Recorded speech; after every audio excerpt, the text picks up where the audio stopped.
5장. 벳자타 못가에서 병자를 고치시다.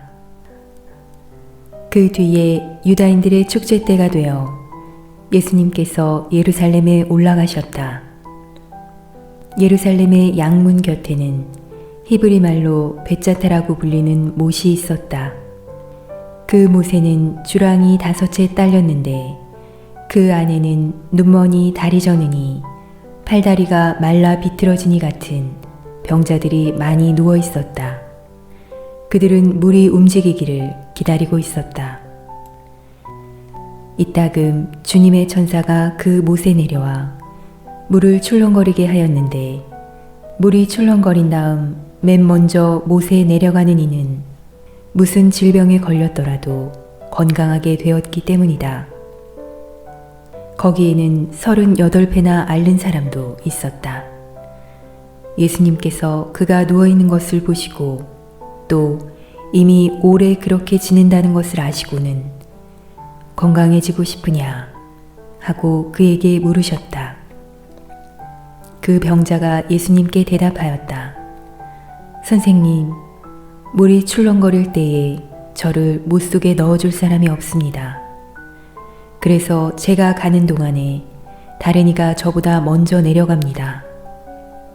예수님께서 그에게 말씀하셨다. 일어나 내 들것을 들고 걸어가거라. 그러자 그 사람은 곧 건강하게 되어 자기 들것을 들고 걸어갔다. 그날은 안식일이었다. 그래서 유다인들이 병이 나은 그 사람에게 오늘은 안식일이요. 들것을 들고 다니는 것은 합당하지 않소 하고 말하였다. 그가 나를 건강하게 해주신 그분께서 나에게 내 들것을 들고 걸어가라 하셨습니다 하고 대답하자 그들이 물었다. 당신에게 그것을 들고 걸어가라 한 사람이 누구요? 그러나 병이 나은 이는 그분이 누구이신지 알지 못하였다. 그곳에 군중이 몰려 있어 예수님께서 몰래 자리를 뜨셨기 때문이다. 그 뒤에 예수님께서 그 사람을 성전에서 만나시자 그에게 이르셨다. 자, 너는 건강하게 되었다. 더 나쁜 일이 너에게 일어나지 않도록 다시는 죄를 짓지 마라. 그 사람은 물러가서 자기를 건강하게 만들어주신 분은 예수님이시라고 유다인들에게 알렸다. 그리하여 유다인들은 예수님께서 안식일에 그러한 일을 하셨다고 하여 그분을 박해하기 시작하였다. 그러나 예수님께서는 그들에게 내 아버지께서 여태 일하고 계시니 나도 일하는 것이다 하고 말씀하셨다. 이 때문에 유다인들은 더욱 예수님을 죽이려고 하였다. 그분께서 안식일을 어기실 뿐만 아니라 하느님을 당신 아버지라고 하시면서 당신 자신을 하느님과 대등하게 만드셨기 때문이다. 아드님의 권한. 예수님께서 그들에게 말씀하셨다. 내가 진실로 진실로 너희에게 말한다. 아버지께서 하시는 것을 보지 않고서 아들이 스스로 할 수 있는 것은 하나도 없다. 그분께서 하시는 것을 아들도 그대로 할 따름이다. 아버지께서는 아들을 사랑하시어 당신께서 하시는 모든 것을 아들에게 보여주신다. 그리고 앞으로 그보다 더 큰 일들을 아들에게 보여주시어 너희를 놀라게 하실 것이다. 아버지께서 죽은 이들을 일으켜 다시 살리시는 것처럼 아들도 자기가 원하는 이들을 다시 살린다. 아버지께서는 아무도 심판하지 않으시고 심판하는 일을 모두 아들에게 넘기셨다. 모든 사람이 아버지를 공경하듯이 아들도 공경하게 하시려는 것이다. 아들을 공경하지 않는 자는 아들을 보내신 아버지도 공경하지 않는다. 내가 진실로 진실로 너희에게 말한다.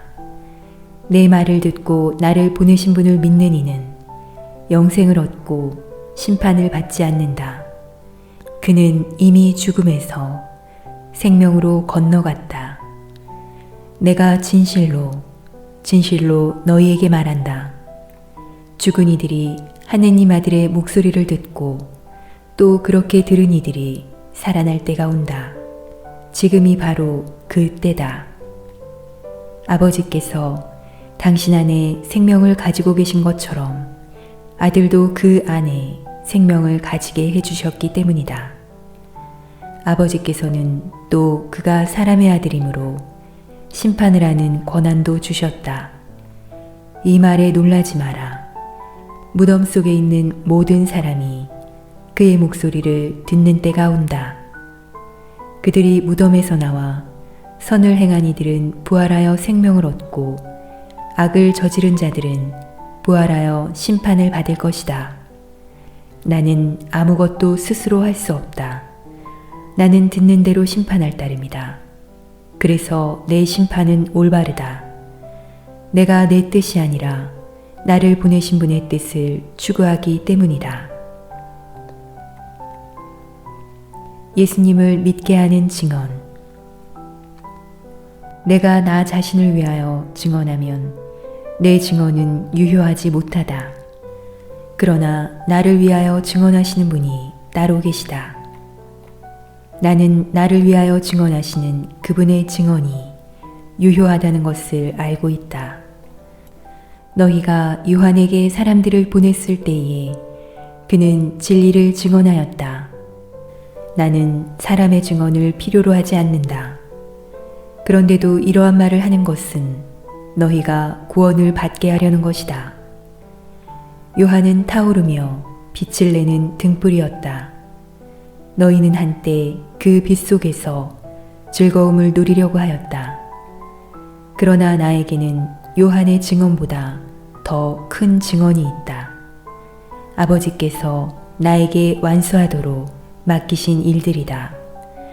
그래서 내가 하고 있는 일들이 나를 위하여 증언한다. 아버지께서 나를 보내셨다는 것이다. 그리고 나를 보내신 아버지께서도 나를 위하여 증언해 주셨다. 너희는 그분의 목소리를 들은 적이 한 번도 없고 그분의 모습을 본 적도 없다. 너희는 또 그분의 말씀이 너희 안에 머무르게 하지 않는다. 그분께서 보내신 이를 너희가 믿지 않기 때문이다. 너희는 성경에서 영원한 생명을 찾아 얻겠다는 생각으로 성경을 연구한다. 바로 그 성경이 나를 위하여 증언한다. 그런데도 너희는 나에게 와서 생명을 얻으려고 하지 않는다. 나는 사람들에게서 영광을 받지 않는다. 그리고 나는 너희에게 하느님을 사랑하는 마음이 없다는 것을 안다. 나는 내 아버지의 이름으로 왔다. 그런데도 너희는 나를 받아들이지 않는다. 다른 이가 자기 이름으로 오면 너희는 그를 받아들일 것이다. 자기들끼리 영광을 주고받으면서 한 분이신 하느님에게서 받는 영광은 추구하지 않으니 너희가 어떻게 믿을 수 있겠느냐? 그러나 내가 너희를 아버지께 고소하리라고 생각하지는 마라. 너희를 고소하는 이는 너희가 희망을 걸어온 모세이다. 너희가 모세를 믿었더라면 나를 믿었을 것이다. 그가 나에 관하여 성경에 기록하였기 때문이다. 그런데 너희가 그의 글을 믿지 않는다면 나의 말을 어떻게 믿겠느냐?